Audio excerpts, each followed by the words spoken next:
Gamers, today we're gonna do a guide for Delhi and Abbasid combined. If you see this a little bit of above thing, it's because I'm watching a video of me recording a video for Delhi and Abbasid. And the reason for that is not much has changed. So you guys know that for season 1 I did guides for all 8 civs. Season 2 I've done English, French, Rus and Mongols that are kind of like new builds or versions that have a lot of stuff updated to them. But right now for Delhi and Abbasid, and including China and HRE, there's not many huge differences where it requires me to do a completely new build order. Obviously there's a season 1 guide, but you should watch the season 1 guide first and then watch this as like an update. But if you watch season 1 guide already and you know what's going on, then I hope that this helps you and gives you a little bit of more overview on how to play Delhi and what has changed. And I hope you see why I didn't decide to make a whole new video on this. It's because, like I said, not a lot has changed in terms of the build and in terms of what you do. Oh yeah, you might see 2 chats. This chat right there is the live chat. This one above, I think. Yeah, real chat. Yeah, type real chat to confirm which one's real. So instead, what I decided to do is to get Delhi and Abbasid in one video and just kind of give you updates on what has changed. For Abbasid, honestly, it's almost identical.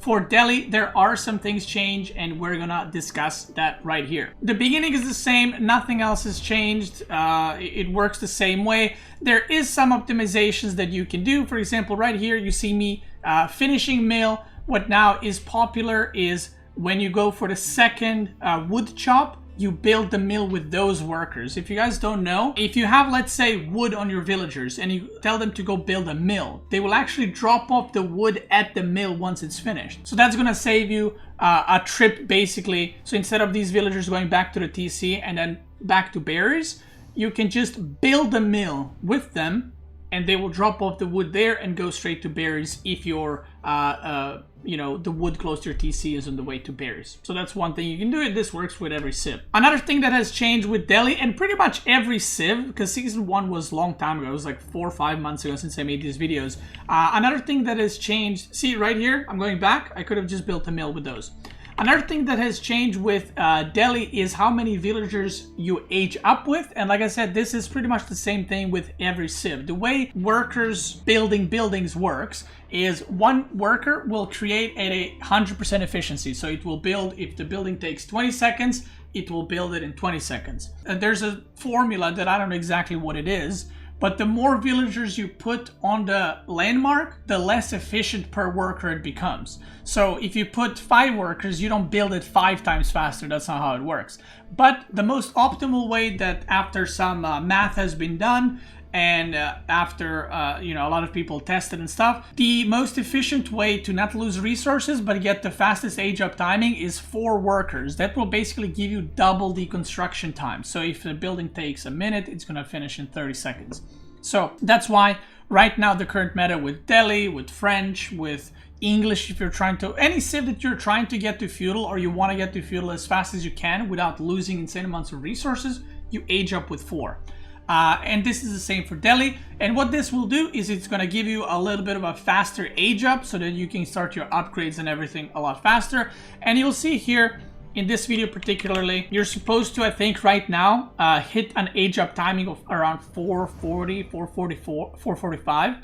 But I think in this video, I reached the feudal at like 5 something. And that's because I used 3 villagers, as you can see on the top, instead of 4.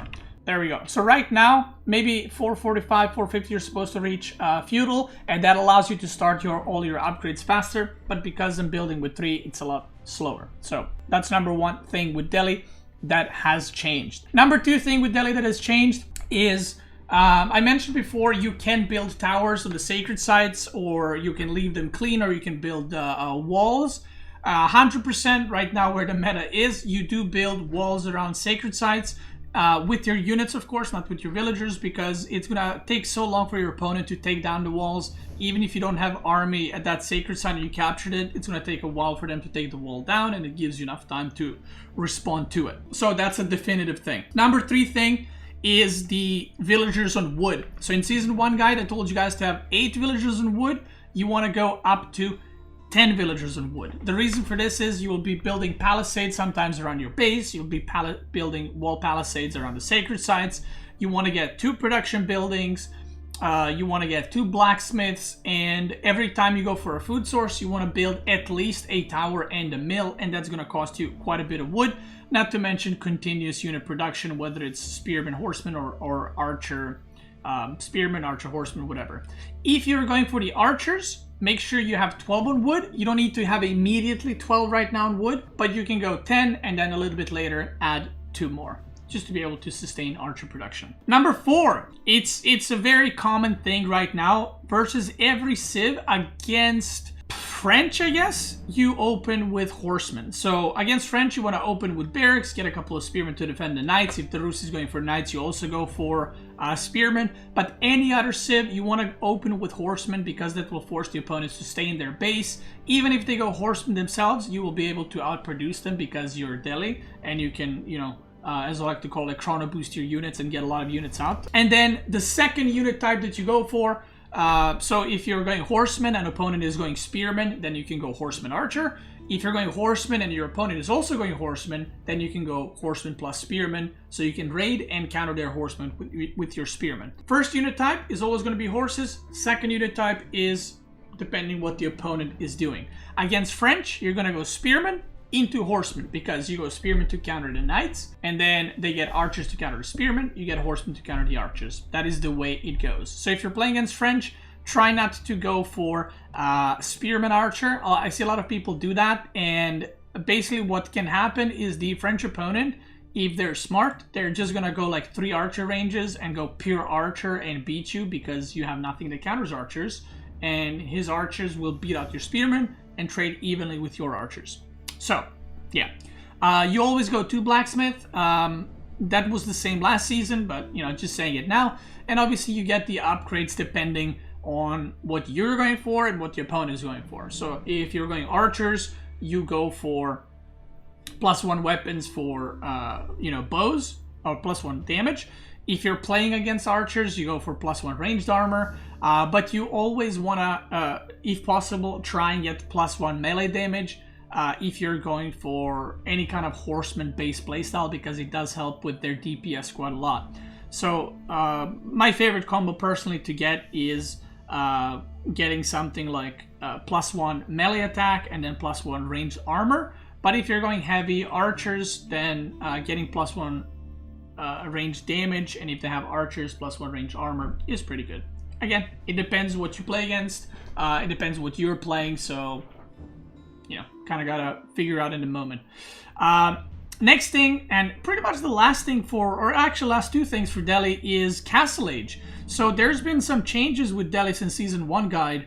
You know, you still want to go for sacred sites, by the way. The gameplay doesn't really change with Delhi, and it didn't change. There were some experimentations with Tower of Victory by some players.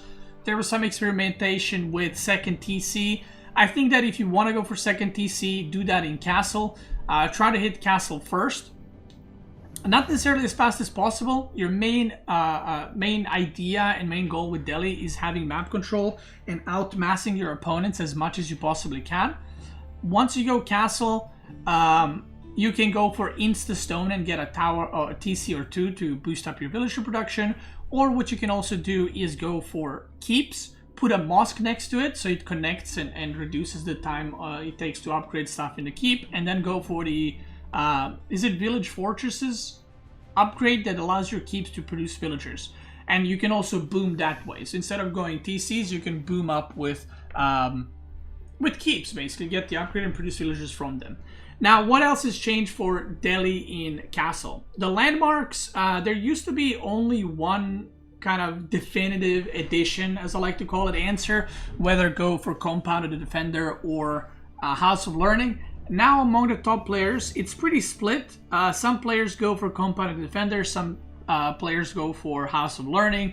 Obviously House of Learning gives you a Lancer damage, and it gives you men-at-arm damage and some other upgrades as well. But Compound of the Defender allows you to make cheaper keeps, cheaper walls, cheaper stone wall towers. So that is dependent on you, what you like, and you can try both and see which one you prefer more. If you want to go for Sacred Side Victory, or you want to hold down sacred sites in general, or kind of wall around and chill, go for compound. If you want to go for super aggressive play where you try to end the game, I would say go for House of Learning if you're producing knights and men-at-arms. So that is up to you. Now, one huge change with Delhi that has happened is the tower elephants got nerfed quite a lot. They used to have insane amounts of health. Now they got way less health, and even though they're better against ranged units, because ranged units do less damage against them, they died really fast to spearmen and knights because of their lower health. So the meta has kind of started shifting to less and less elephants, because your scholars get sniped and then your elephants just pop super quickly. They're not as tanky anymore, and they still cost 1,000 resources. So you can mix in an elephant or two, but I would say the era of just pure elephant with scholars is not really a thing anymore.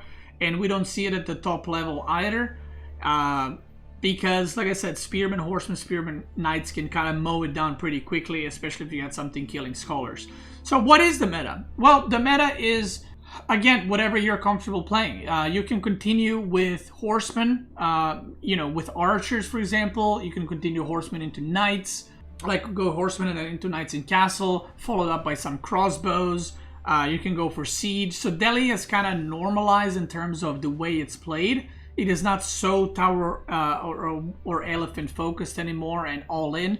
It can be played in a more macro style.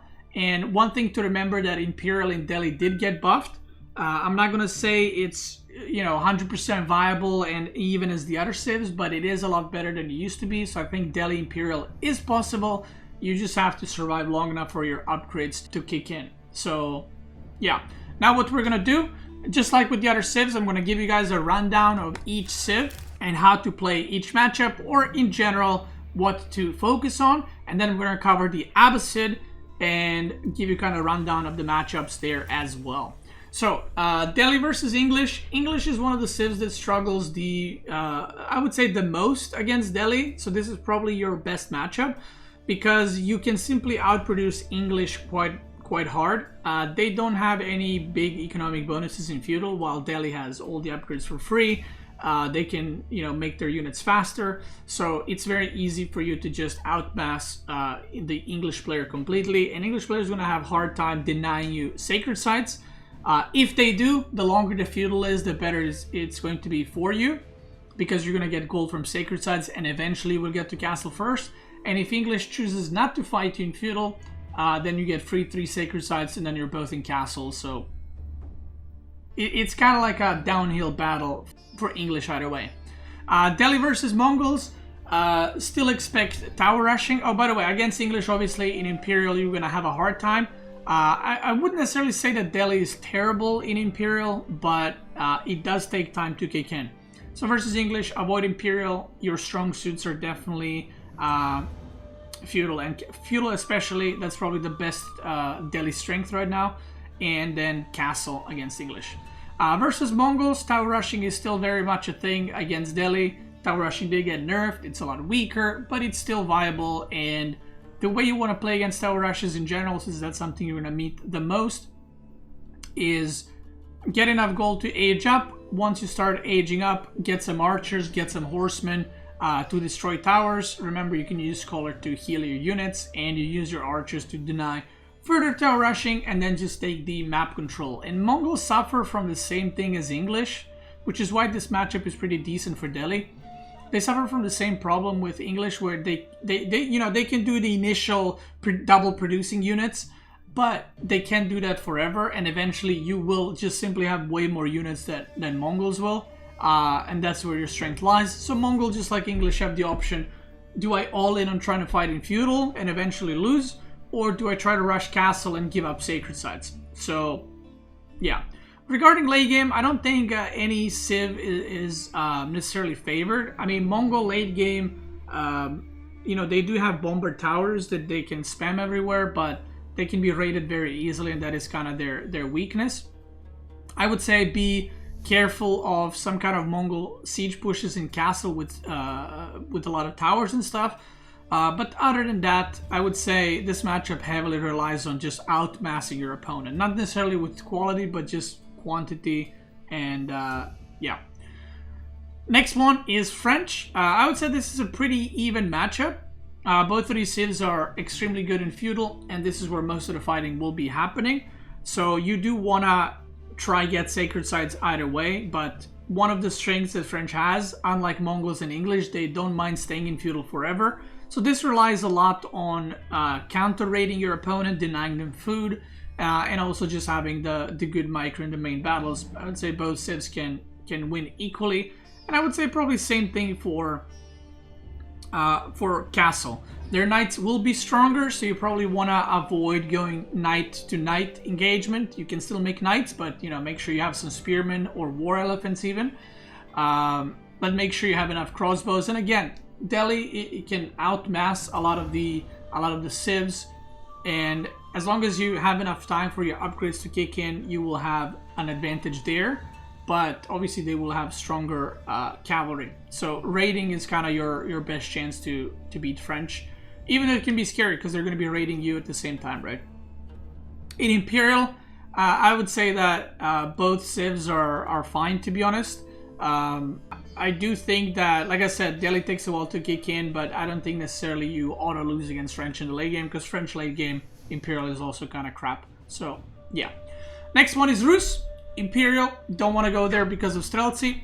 Other than that, current Rus meta is going 2 TC into a push or 2 TC into castle. It's up to you to kind of figure out which one it is. And depending how greedy they want to be with their TC, there's a chance that you can get a horseman and try to harass the villagers on the boar, whether it's a TC or tower, and just kind of cause them a lot of issues while you take the whole map. But it's going to be usually pretty hard to prevent Rus from aging up to castle, because all their resources are going to be under TC, especially because they don't need a lot of gold. So my advice is don't focus too much on trying to raid them. Get a couple of horsemen. If you see them rushing castle, rush. Try to get sacred sites and get to castle yourself while denying relics with some spearmen, horsemen, and kind of responding to whatever they're doing in castle. In the castle itself, again, I don't think there's a clear favorite which civ is better. I think a lot of this matchup is about denying relics, taking them for yourself, and getting the sacred sites. Because both civs kind of play in that way similarly. Both Delhi and Rus are, one of the 3 civs that do have very good relic control, so it's going to be a lot about that. Holy Roman Empire, very similar to Rus. If they want to boom to castle, they most likely can. And your way of preventing them killing you with men-at-arms, this is one of the matches a lot of people struggle with. One of the ways to prevent men-at-arms or knights just demolishing you while they're in castle and you're not, is just simply outmassing them. Men-at-arms are very tanky, and knights are very tanky, but if you have 10 horsemen surrounding 2 men-at-arms, they're not going to kill your horsemen, especially because you got healing. So that's kind of your secret. You will hit castle later than they will, but you can always harass some, wood line, food sources if they're running out on the map, even gold if they have the tower. You can still run in, do some damage, go out and heal. Try to get the sacred sites. You basically want to put HRE in a position where you have all the 3 sacred sites, and if they hit castle, they either have to go for the sacred sites or they all in on you. If they all in on you, then you have insane gold income from sacred sites. If they go for sacred sites, then you will have enough time to reach castle and kind of equalize the game. But it is very, very important to see if they're going for burger or the other landmark that I can't, cathedral. If they're going for cathedral, you need to focus a lot on denying the relics. That is your number 1 prio. If they're going for burger palace, focus on surviving, and the moment you survive the initial push, get to castle, get some crossbows, you win the game, because their main macro mechanic in cathedral is not there because they didn't go for it, and then you will have higher income. Then you can force a bunch of fights in castle and not allow them to go imperial. In imperial, HRE versus Delhi, I think both civs are fine. I don't think it favors one or the other necessarily, because HRE is not known for their OP units. They're more known for outmassing you and outmacroing you, and Delhi has good ways to prevent that. Chinese, Chinese games are usually passive, where Chinese just go for 2 TC. Sometimes you will have Barbican on a sacred site or a tower, but it's kind of like a bait. It doesn't actually do that much against Delhi. Even if they put a Barbican on a sacred site, if you have like 10 horsemen and 10 spearmen with 3 scholars, you can just kill it. Like, I don't mean with rams, I mean you can just walk to it and kill it. And the scholars would out-heal the damage from the Barbican. So if you see a Barbican, you know, don't be worried to engage into it. Obviously, if there are units, don't. But if there are no units, you can just kill it. So, yeah. Delhi versus Delhi is very focused. I mean, it's a matchup where usually both players go Spearman, Horseman. Horseman Archer is also viable. But basically, if there are 3 sacred sites, if you take 2, you're going to win. So that is the meta in Delhi versus Delhi.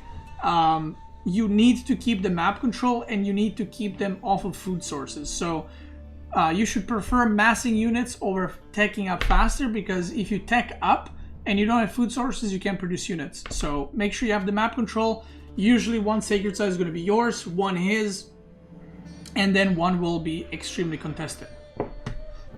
So yeah, Delhi obviously being a mirror castle, you know, imperial, is the same thing. Chinese late game, obviously they're going to have a big advantage, so avoid going there. Feudal should be favored for you because not many Chinese players will actually engage you. And then castle, I think Chinese is favored because of Nest of Bees. If you're going for this type of massing units that I was talking about, Nest of Bees is really good against it. And Delhi is not very known for their siege, so I'll just say that.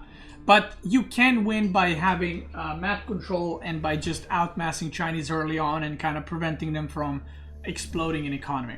Delhi versus Abbasid, I think this is kind of like French. It's a very, very even matchup. They will go for second TC and you will basically have sacred sites as your second TC. Both civs can win in feudal, and Abbasid will often go for mass horsemen into camel archers. And try to, you know, kill your army, deny your relics. You can, I mean, you can go actually pure horsemen even if you want, if you're facing that.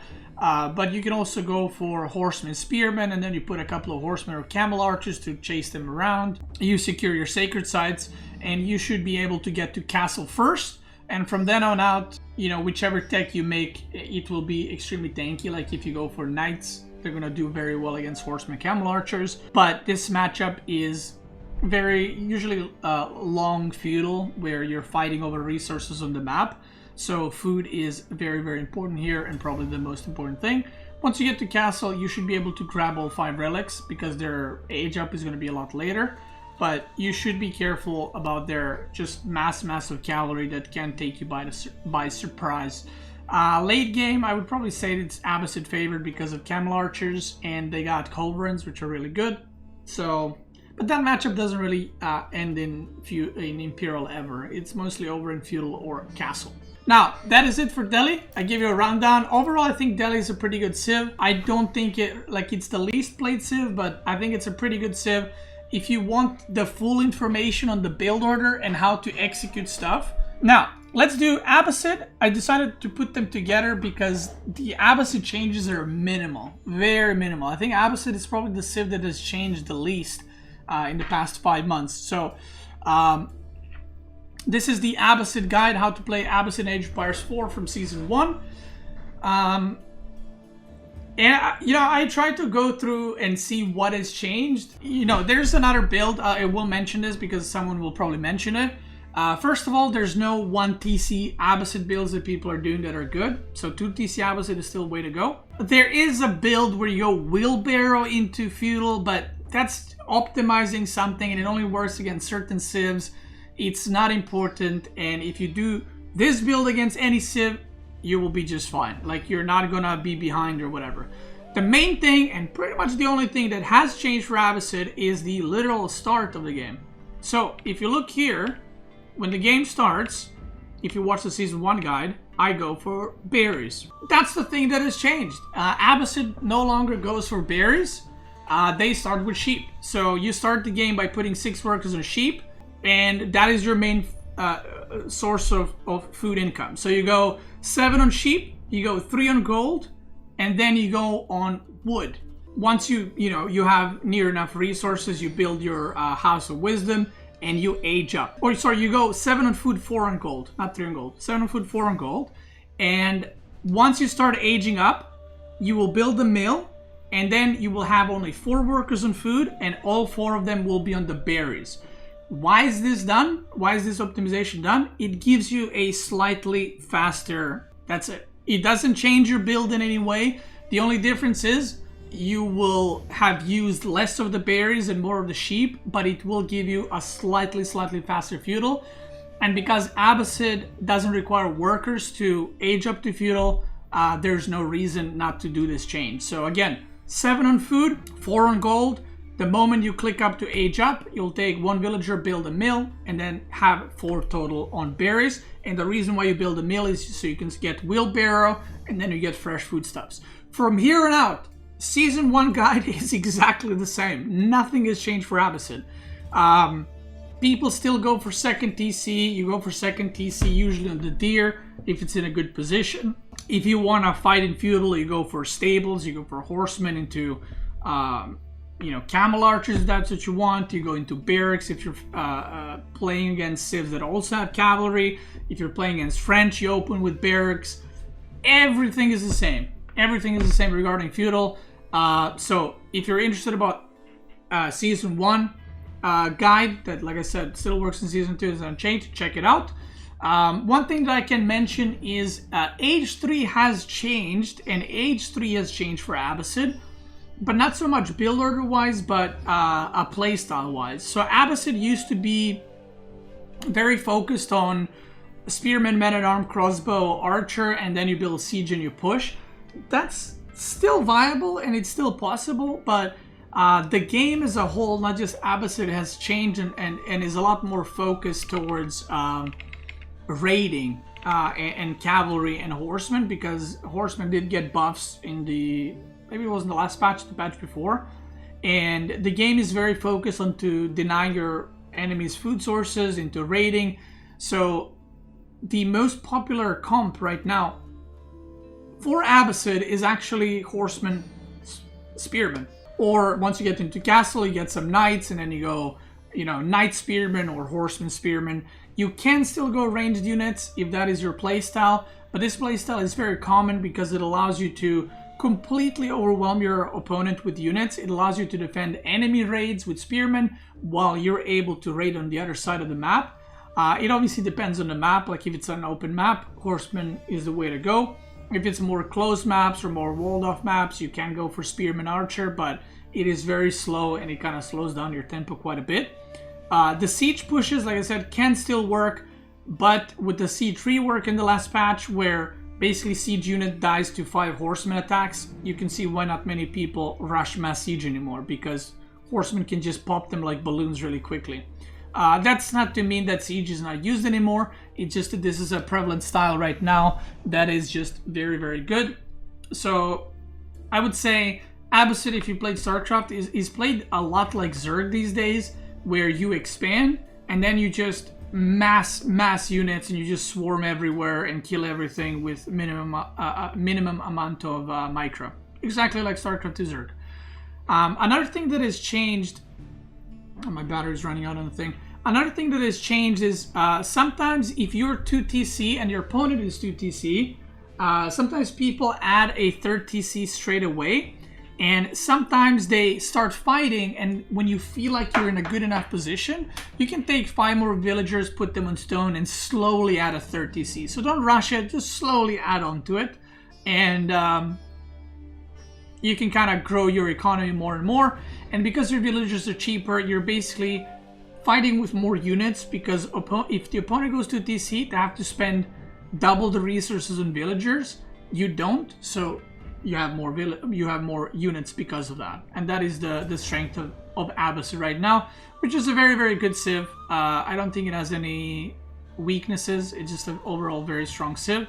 Obviously not great on big water maps where you want to go fishing, but on open maps, it's very, very strong and very, very good.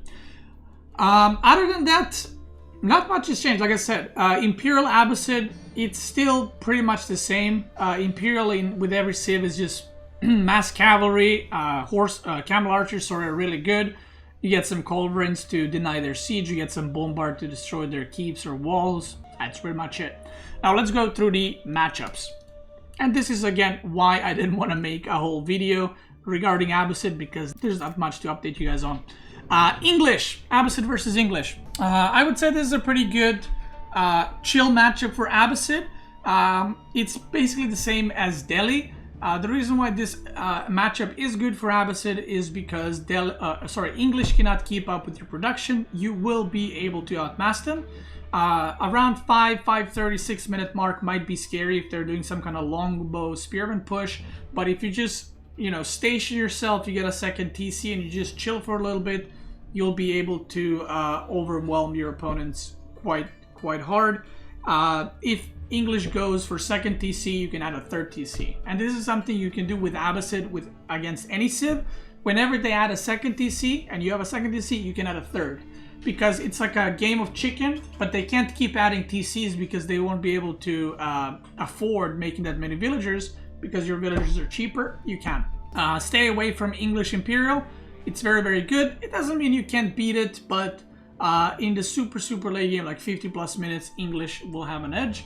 Although you do have trading, so if there is some civ that can kind of withstand English in the late game, it might be Abbasid, because Abbasid trading is insanely good. Abbasid versus Mongols. Tower rushing is a thing. Still, you can get tower rushed on your wood line, on your gold, or on your stone. That I've started doing recently. A lot more players have started doing it as well. You tower rush the Abbasid stone, and then they can go for a fast expand. But again, Mongol struggles the same way the English does, and if they fight you in feudal, you will have an edge there for sure. So most of the time you're going to see tower rush into fast castle. And the great thing about Abbasid is it's one of the very few civs that can deal with castle units while in feudal, because of their horsemen numbers and because of camel archers. So even though camel archers are a feudal unit, they do quite a bit of damage to armored units. So even if you're playing against men-at-arms or knights, especially against knights, you have spearmen plus camel archers, and you can obliterate them very, very easily. So don't be alarmed that you're going to be getting castle second in one-on-one games. It's fine. It's not a big deal as long as you have units to beat down your opponent. If you want to defend tower rushes, I would probably suggest the moment you age up to feudal, you just go for a couple of archers and you just build a ram, just destroy the tower's forehead, and that's it. Late game, Abbasid definitely has advantage because Abbasid economy late game is insane. So Abbasid versus French. Now this is just like, I feel like every French matchup, it's very back and forth. I do think that it is favored towards French in feudal. But if the game gets to castle, you have a big advantage, and you will be able to completely overwhelm your opponents with just sheer amount of units. French relies on knights into their crossbows, or even if they go knight spear, their economy is not good enough to sustain the amount that you will have. And because your spearmen have phalanx as well, they're much better than their spears, so you're going to be able to completely overwhelm French. And even if you look on AOE4 world, the win rate for French is like this in feudal, but then the moment they both hit castle, it just plummets down completely. And then in imperial, you have a better late game for sure than French. Versus Rus, it's very interesting. Rus beats out most civs in the late game. Let's start with that. But not Abbasid, because Streltsy actually don't do too great against camel archers, and camel archers cost only food and wood. So if the Rus is spamming camel archers, Streltsy, you can actually beat them with horsemen. Camel archers just overwhelm them, and Streltsy are extremely expensive. So if you defeat 1, 2, 3 armies, they're going to run out of gold eventually. Now regarding feudal play, this is one of the toughest matchups for Abbasid if Rus decides to all-in. If you guys remember the Boar all-in or the Season 2 guide that I showed you, second TC into all-in is very hard to hold for Abbasid in my opinion still. So that's probably the most dangerous part about Rus. If they go like one stable into 4 archer ranges and then just do a super push with rams and stuff. Other than that, I would say once it gets to castle, it's a pretty even game. You want to try to deny their relic taking, but nothing too crazy. And if they go second TC, you can always go for the third one if you want. And as the time progresses, as the game goes, you should be able to have better macro than them. And then, like I said, even in Imperial, it's not a big deal. You can still beat them. Holy Roman Empire. So this is a funny one because a lot of people at lower elos think HRE hard counters Abbasid, or counters Abbasid at least, because HRE can get to castle so fast and Abbasid can't do anything about it, which is true. But at a high level, it's actually not that simple, because you do something that's counterintuitive, right? HRE goes fast castle, you think you should stop them or rush castle. Those are the two first things you think of. But what you should actually do with Abbasid is just let them go castle, get your second TC up, or even third, probably second TC, and then just mass units and stay in feudal. And the reason why you stay in feudal is because, like I said earlier, Abbasid camel archers and horsemen deal really well against armored units. So even if HRE starts making men-at-arms that are in castle or knights, it doesn't really matter. They can't kill you with it, because you will have way more mobile army in camel archers and horsemen. If they're going knights, you're going to have spearmen with phalanx, which are very good. And because you're on 2 TC, and the amount of workers you're going to have on food is way more than them. So eventually they're going to run out of food, and that's going to either make them have to go farms, which is going to delay their army production and allow you to go castle, or they're going to have to go on the map, which you can just kill them because you have 10 times more units. Obviously, you need to deny relics if they go for cathedral especially. And the good part is, like I said, even if they have a knight or two, they're going to have a knight or two. You're going to have 10 and 20 horsemen. So you can deny relics. Even if there's knights attacking your horsemen, you just right click on a prelate and kill it. Late game, definitely give this one to Abbasid. And, you know, once you get to castle, if you delay their economy long enough, you should be able to do some kind of siege push and try to end the game with just sheer amount of units. Abbasid versus Delhi. I discussed it earlier from Delhi point of view. From Abbasid point of view, you want to get a second TC. You want to get a lot of horsemen. You want to get camel archers, so you're mobile. And you want to try to pick off scholars, pick off reinforcements, pick off their food sources wherever you can. And because you have second TC, remember, the longer you're in feudal, the better it is for you, because your economy is growing as you both are fighting. So try to avoid running into spearmen, you know, if they have them with horsemen. Just raid wherever you can. Or if you want to go for straight up fights, you know, just go horsemen into mass archers, which is also a viable thing. Late game, like I said, I think either Civ can win, but I would give an edge to Abbasid because of culverins and because they got camel archers, which are really, really good. Other than that, I think castle is fine for both. Delhi used to have an advantage in elephants, but right now I feel like Abbasid has an advantage with siege. Chinese versus Abbasid. I would say this is a matchup that is definitely favored for Chinese in the late game because of stronger siege and because of fire lancers. But I think, again, it works the same way, just like any Civ. You will be able to outmass them quite hard at whatever point in the game, except that they can also mass units. So you need to be very, very careful with how you approach this matchup. They will most likely be going 2 TCs. Then you have the option if you're going to do a fast push off of your 2 TC with rams, or you're going to go castle while doing some harassment, or if you're going to add a 3rd or even 4th TC and go later in the game.